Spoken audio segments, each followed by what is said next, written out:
Taon-taon dinadaos natin ang pista ng Santo Niño sa Cebu o mas kilala na Sinulog Festival.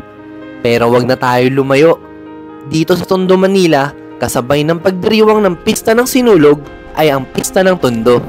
Bilang pagkilala sa patron ng Tondo, ang Santo Niño. Tuwing sumasapit ang Enero, ito ang simula sa pagdiriwang natin ng mga pista sa iba't ibang lugar, kabilang na dito sa Metro Manila. Dito sa Tondo, naging tradisyon na ng mga taga-Tondo ang ipagdiwang tuwing ikatlong linggo ng Enero ang pista ng Tondo, kung saan pinararangalan nila ang Santo Niño o ang Batang Jesus. Ipinapaalala nito na kung nais natin makapasok sa kaharian ng Panginoon, ay kailangan tulad ka ng isang bata na nananabik sa aruga at kalinga ng Panginoon.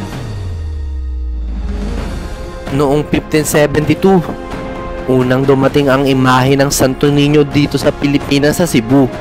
Ito ay regalo kay Raha Humabon ni Ferdinand Magellan nung panahon na pinapalaganap pa lamang ang Kristyanismo.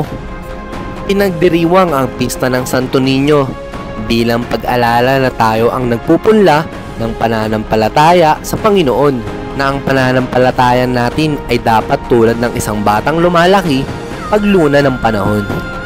Pero nakakalungkot man isipin na tila nalilihis na sa tunay na diwa ng pista ang mga tao, dahil minsan hindi na nakasentro sa Panginoon ang pagdiriwang kundi sa pansarili ng kasiyahan. Ang lakbayaw ay nagmula sa salitang lakbay at sayaw. Ito ay ginagawa upang papurihan ang Santo Niño. Pero madami na din ang ginagawa sa lakbayaw na lihis na sa tunay na pamamaraan kung paano dapat ginagawa ito. Sa kabila ng kasiyahan natin tuwing pista, huwag sana makalimutan na ang maging sentro sana ng pagdiriwang na ito ay walang iba kundi ang ating Panginoon at hindi ang makamundong gawain.